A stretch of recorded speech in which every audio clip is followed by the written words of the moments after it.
Eh bien coucou, on est reparti pour une petite vidéo de Steelbook Custom. Alors désolé, je mets énormément de temps à les poster en ce moment parce que j'ai refait un petit peu ma pièce.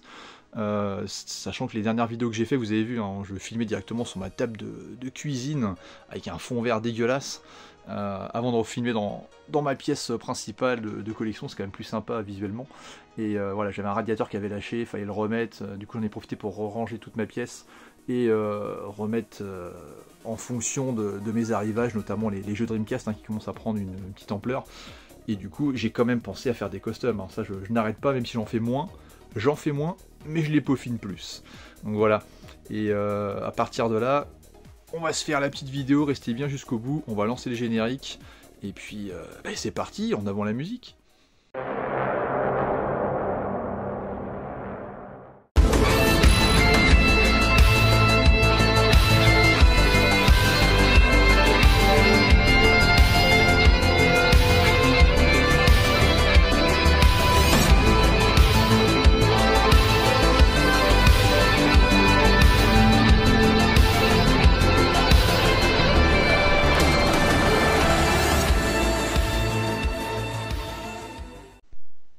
Que ça fait du bien de retrouver sa pièce principale pour présenter ses steelbooks. Parce que c'est vrai que voilà, je présentais dernièrement avec un fond vert un peu dégueulasse sur ma table de cuisine. C'était un peu moche, mais la chambre était un peu en modification. Il y avait le radiateur qui avait lâché, donc il y a le radiateur qui était au sol. Il fallait tout modifier. Du coup je retourne dans ma pièce, c'est quand même plus sympa. Et puis voilà, comme mes jeux vidéo prennent un peu plus d'importance dans la pièce maintenant, et ben j'ai re-rangé un peu la pièce complète. Je ferai peut-être une vidéo de ces 4 pour expliquer comment je range. Comment sont mes jeux, mes films, les steelbooks, comment je les mets, est-ce que je range par ordre alphabétique ou autre, ou est-ce que c'est mélangé? Parce que vous allez voir que chacun, on a tous nos petites lubies, et moi aussi, hein, donc forcément.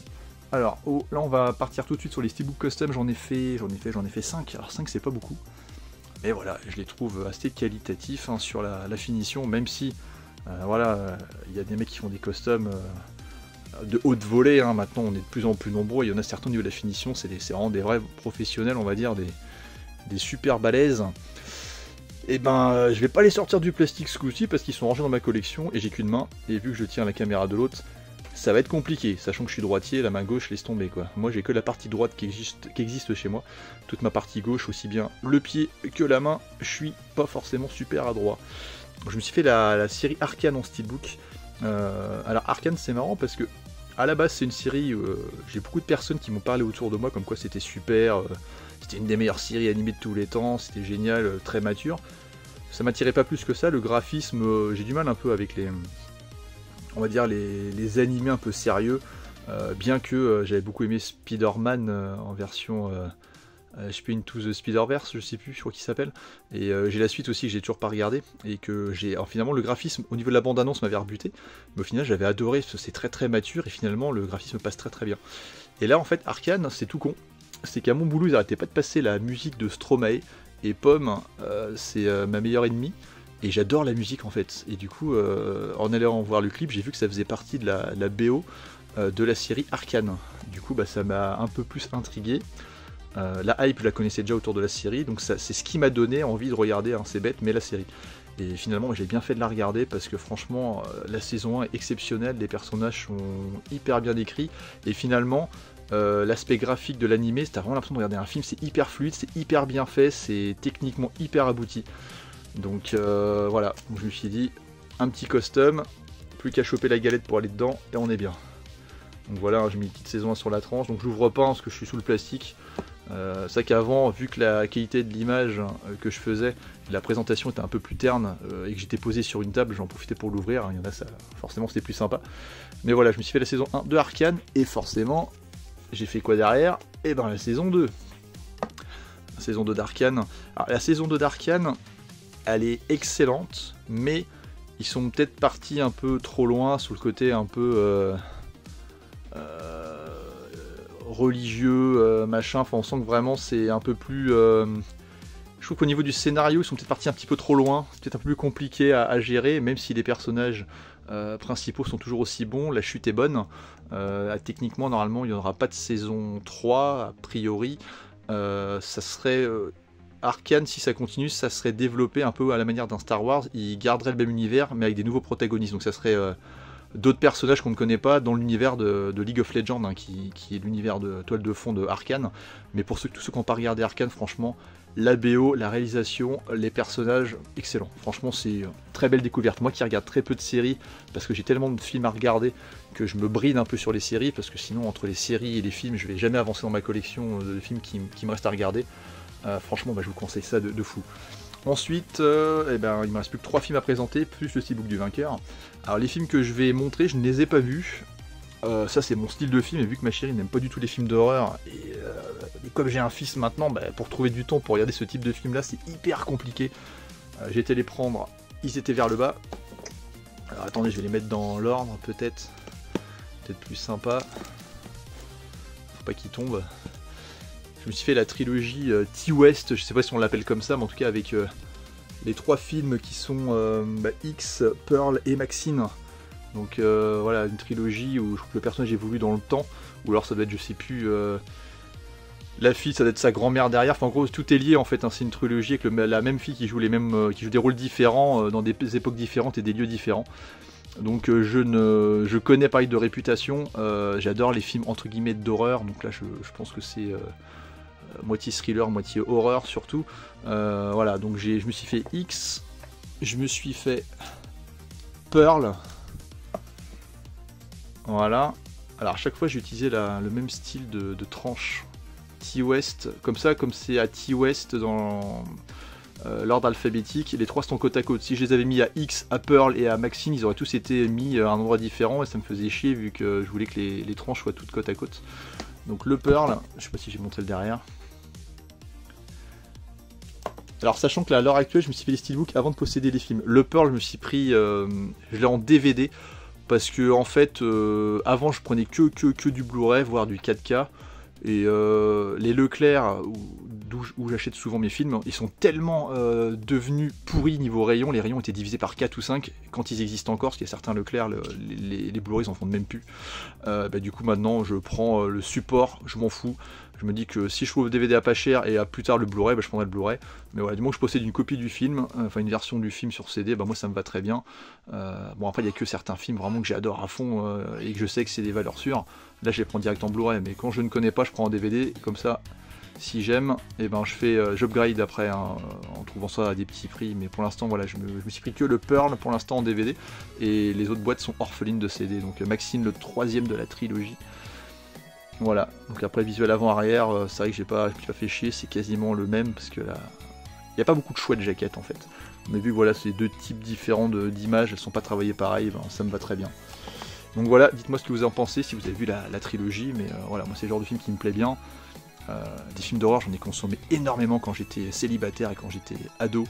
C'est vrai qu'après, quand tu évolues, t'as moins de temps devant toi, donc c'est triste, mais tu achètes beaucoup, mais le temps pour les regarder, les films, hein, et puis celui que t'as plein de passion, ou je sais pas, moi j'aime bien les courir aussi, du coup t'as moins de temps pour les regarder. Donc là, je me suis rendu compte qu'à l'heure actuelle, je possède à peu près 1500 films, il m'en reste 160 à regarder. Là, avec ma chérie, on est en train de se faire les séries Star Wars, hein, notamment on a regardé Mandalorian et la saison 3, parce qu'on a vu les 2 premières déjà à l'époque, et puis on s'est fait aussi Skeleton Crew, qui est visuellement joli, hein, mais peut-être un peu trop gamin, parce que c'est des gamins dedans, ça fait un peu Goonies, mais on sent en aucun cas que les gamins ils veulent leur arriver quelque chose, donc c'est mignon, c'est beau visuellement. Après le scénario il est quand même très très basique, donc là il nous reste Andor à regarder et Ahsoka, pardon, donc là on y croit un peu plus. Voilà. Donc là, on va partir sur la petite musique, d'attente pour savoir qui a remporté le custom, parce qu'il y a bien un vainqueur, hein, j'ai pas oublié, hein, vous êtes là pour ça, hein, surtout. On va mettre la petite musique, je vais filmer un petit peu à l'arrache partout. Allez, c'est parti, musique, suspense, qui c'est qui a gagné? On va voir ça.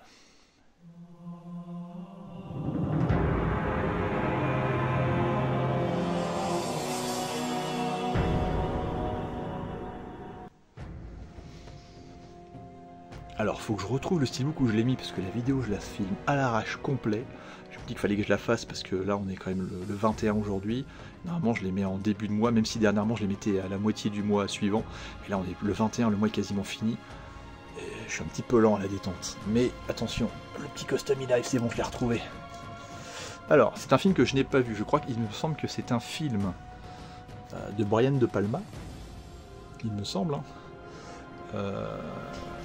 Voilà, donc il est sous plastique, c'est pour ça qu'on voit le petit reflet. Phantom of the Paradise. Donc bravo à toi, Steph Gaze, je crois que c'est ton pseudo. Voilà, donc je t'ai fait ça. Film que je n'ai absolument pas vu. Hein, j'aime bien le visuel avant de la jaquette. Hein, j'aime bien quand c'est semi-dessiné, semi-réaliste. Je trouve ça sympa. C'est plus sympa que des steelbooks où t'as juste les acteurs qui sont posés les uns à côté des autres et puis t'as rien de spécial. Donc j'espère qu'il te plaira parce que il y a plusieurs types de jaquettes différentes pour ce film que j'aurais pu utiliser. Donc comme je ne le connais pas, je sais pas s'il y a une jaquette plus impactante que les autres. Hein. Je t'ai fait une tranche comme d'habitude. Je fais que des tranches maintenant. Où il n'y a pas de logo ni Blu-ray, ni 4K, ni DVD, comme ça tu mets ce que tu veux à l'intérieur, et puis j'aime bien mettre des têtes, des visages sur les tranches, je trouve ça sympa. De moment qu'il y a le titre, c'est important, parce que sans titre, je sais pas si on fait le focus, c'est dégueulasse, mais voilà. Donc bravo à toi, donc comme d'habitude, pour recevoir ton custom, comme les vainqueurs précédents, tu m'envoies sur ma boîte mail, hein, elle est en jointe dans la description de la vidéo, ton nom, ton prénom, l'adresse Mondial Relais auquel tu souhaites recevoir ton steelbook, et puis je te renvoie ça via Mondial Relais avec plaisir. Donc voilà. J'étais en train de repenser derrière, c'est vrai que je fais pas beaucoup de steelbook, vu que la vidéo dure pas longtemps.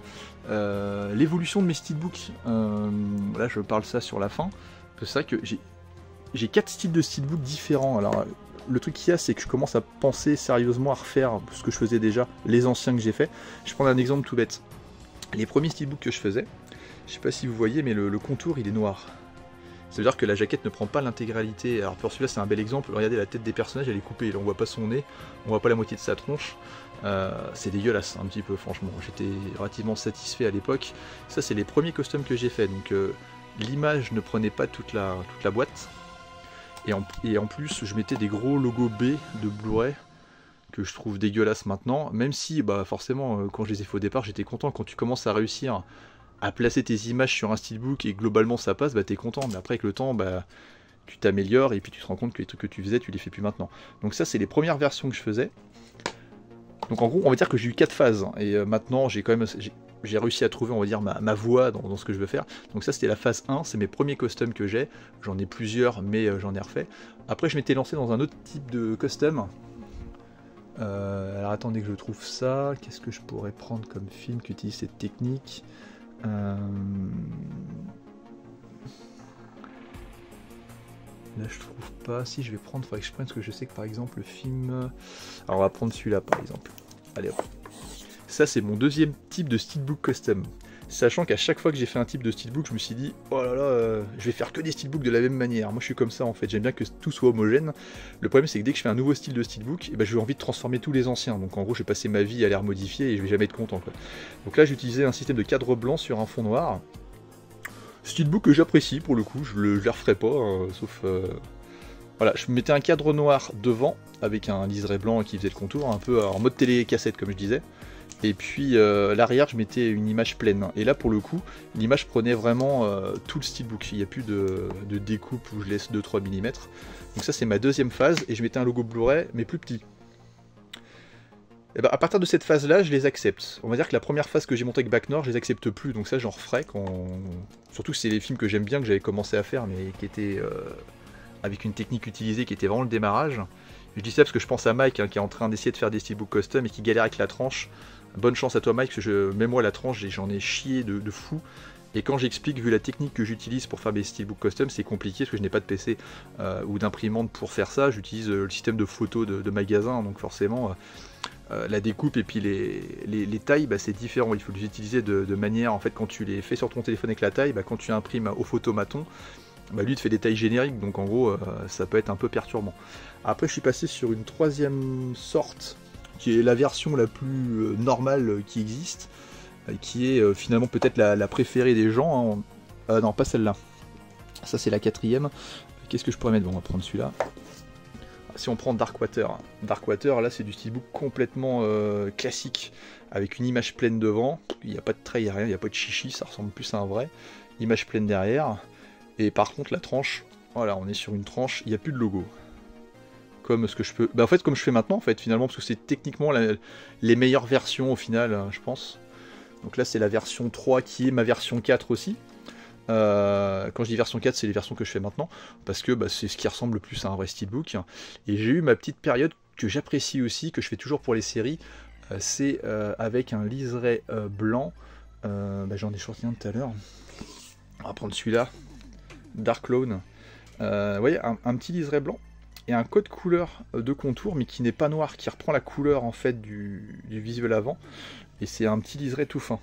Et ça j'aime bien aussi. Ça c'est un truc que j'aime bien. Donc le titre toujours plein, il n'y a pas de logo, il n'y a rien. Et voilà. Donc en gros là c'est mes 4 versions de Steelbook avec l'évolution, sachant que pour pousser le bouchon un petit peu plus loin, j'aime bien utiliser une peinture métallique. Je le fais pas sur tous les films, mais sur certains. Je vais prendre celui-là. Par exemple. Ah oui, alors, oui, ben non, mais j'ai eu cette technique-là. On va dire qu'il y a 5 versions, les doubles liserés blancs. Et là, par exemple, sur celui-là, j'utilise une peinture métallique. Ça fait ressortir un peu plus le personnage. Et c'est vrai que je faisais les doubles aussi, donc j'ai 5 versions au final. Donc au final, l'évolution de mes steelbooks. Alors j'en parle là parce que la vidéo est courte, hein, ça pourrait faire une vidéo à part. Voilà. Vous me direz ce que vous en pensez en fait. Vos préférences. Alors, bon forcément la version 1, on va dire c'est la version bêta. Ou alpha. Bêta plutôt. Donc voilà, pas plein au niveau du contour. Avec un logo Blu-ray dégueulasse. Et puis se couper un peu la truelle parce qu'on voit encore des petits bouts de blanc. Donc c'est pas super fini. Après il y a le steelbook, la deuxième version de steelbook quand j'ai évolué. Donc Maniac Cop. Voilà, avec tranche Blu-ray. Blu-ray plus petit, plus délicat, on va dire... plus discret on voit le point avec le renvoi de la lumière, ça fait dégueulasse, mais voilà, le petit logo Blu-ray classique, le titre, une petite image, cadre devant mais image pleine derrière, et là on est sur vraiment une image coupée au millimètre près pour y poser le steelbook. Donc déjà là il y a quand même un petit gap. Ensuite les doubles traits. Alors double trait c'est ma version, on va dire quasiment 4, double trait devant, double trait derrière. Mais par contre dessin sur le côté, il n'y a pas de logo, il n'y a que dalle. On est vraiment sur du... Les tranches maintenant j'aime bien les faire comme ça parce que si tu marques Blu-ray que c'est un 4K dedans, ça fait un peu con et inversement, mais c'est pas très grave en soi. Ça c'est un peu les steelbooks que je fais maintenant et que j'ai toujours fait au final à des moments entrecoupés. C'est-à-dire le titre, les personnages. Là on est vraiment sur du steelbook qui ressemble à du vrai steelbook. Donc forcément ceux-là je pense que ça sera vos préférés. Et puis moi j'aime bien les deux derniers en fait. Et puis ceux-là avec le contour et le code couleur... Déjà le liseré est moins grossier que le double liseré là, que même moi j'aime bien hein, le double liseré. Et puis bah là télécassette finalement je suis assez adepte des cadres, mais pas toujours, et je suis assez changeant au final. Et voilà le petit liseré un peu plus fin, qui donne un peu un relief sur l'image de devant, et puis les contours de couleurs qui sont en accord avec le code couleur de l'image du centre. Voilà. Donc c'est mes 5 versions, et puis la peinture métallique, c'est ça que je voulais vous montrer. Je vais prendre par exemple... le Psycho, je me suis fait les 3 Psycho. Là je me suis mis, on voit pas trop, mais pareil, il y a une peinture métallique. Donc là c'est du pleine, image pleine, il n'y a pas de cadre. Voilà, je me suis mis un petit 2€, mais je me suis fait la version le 3 et le 4 avec le numéro 3 et le numéro 4 derrière. Et puis le titre, et là pour le coup il a un Blu-ray lui marqué dessus. Donc voilà, c'est une tranche un peu plus sobre. Donc voilà l'évolution des steelbooks, hein. Je voulais juste montrer parce que c'est vrai que à chaque fois quand je regarde mes steelbooks, je me dis putain ils sont pas tous pareils. Et voilà, ça donne ça quoi. Bon après je suis content, ça me fait une sacrée collection, je suis en nombre de costumes, je suis à 800 et des bananes, plus mes steelbooks à côté, toute l'étagère là c'est que... Alors mis à part les Inconnus, qui est un custom jumbo que je m'étais fait, avec tous les CD des Inconnus, hein, les meilleurs comics de l'univers pour moi, avec un humour qui traverse les frontières, même si un humour peut-être compliqué à passer pour ceux qui n'ont pas trop d'humour on va dire maintenant, ou alors qui prennent tout au premier degré. Et puis voilà, donc ça me donne quand même une sacrée étagère bien blindée avec du custom, du steelbook. Steelbook qui représente 80% de ma collection, je pense, hein, parce que je vais vous montrer avant de couper la vidéo, mais voilà. Bon là j'ai envie de parler aujourd'hui, ah oui j'ai envie de parler, on en reparlera en plus profondeur, il faudrait que j'invite quelqu'un avec moi pour faire une vidéo collection complète. Vous voyez, je me suis fait des doubles étagères, c'est tout ce qui me reste en Amaray. Je dois être à peu près à, je sais plus, je dois avoir 200 films en Amaray. J'avais dit que j'aimerais bien tous les transformer en steelbook. Donc faudra voir ça pour plus tard. Voilà. Bah écoutez, je vous laisse parce que j'ai Lolo le Geekos qui m'appelle. Donc je vous souhaite une excellente journée de Pâques. Et puis je vous dis à la prochaine pour des nouvelles vidéos de collection ou autres. Et je vous fais tous des bisous. Et puis Steph Gaze, n'hésite pas à m'envoyer tes petites coordonnées pour que je t'envoie ton petit steelbook. Allez, bisous, ciao, salut.